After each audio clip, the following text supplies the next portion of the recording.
আওয়ামী লীগের হামলার প্রতিবাদে মোহনপুরে জামায়াতের বিক্ষোভ মিছিল ও পথসভা। রাজশাহী জেলা থেকে মোহাম্মদ এরশাদ আলী এর ভিডিও চিত্রে বিস্তারিত দেখুন।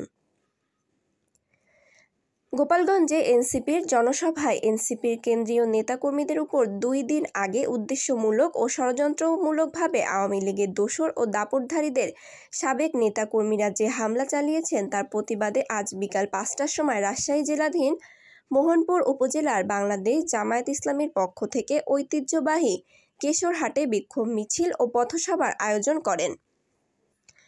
উক্ত বিক্ষোভ মিছিল ও পথসভায় অসংখ্য জামায়াতের কর্মীগণ উপস্থিত ছিলেন। উক্ত সভার সভাপতিত্ব করেন অধ্যাপক মাওলানা আব্দুল আওয়াল আমির, বাংলাদেশ জামায়াত ইসলামী মোহনপুর উপজেলা শাখা এবং উপ-অধ্যক্ষ আজরাইল অগ্রণী ডিগ্রি কলেজ মোহনপুর।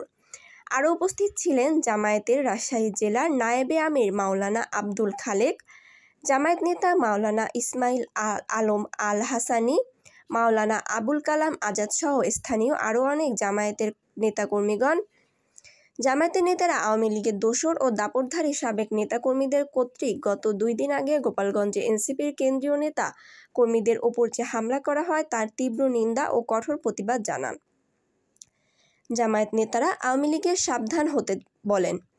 জামায়াত নেতারা আরও বলেন, বাংলার জমিনে কখনো যদি আওয়ামী লীগের নাম নিয়ে কেউ মাথা উঁচু করতে চায় এবং কোনো ষড়যন্ত্র ও নাশকতা করতে চায় তাহলে বাংলাদেশ জামায়াত ইসলামীর পক্ষ থেকে কঠিন জবাব দিয়ে বাংলার জমিন থেকে বিদায় করে দেওয়া হবে এবং হুঁশিয়ারি প্রদান করেন।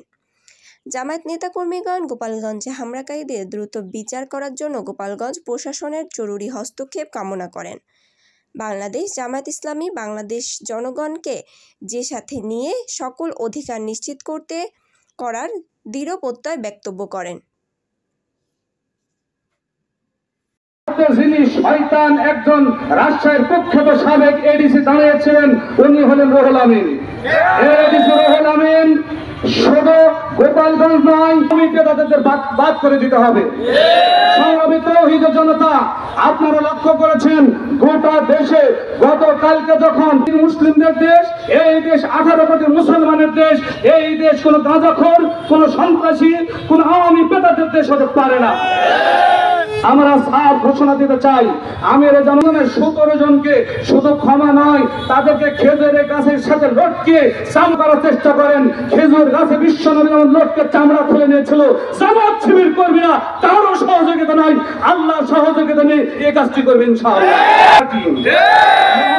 মাটি ইসলামের ঘাঁটি, আমরা উদ্বেগের সাথে লক্ষ্য করছি ফেসবুক রহমান, আমরা দল মত নির্বিশেষে লাখো লাখো জনতা সেই জায়গায় গিয়ে আগামী দিনে ওনার কথা এখানে শেষ করছি।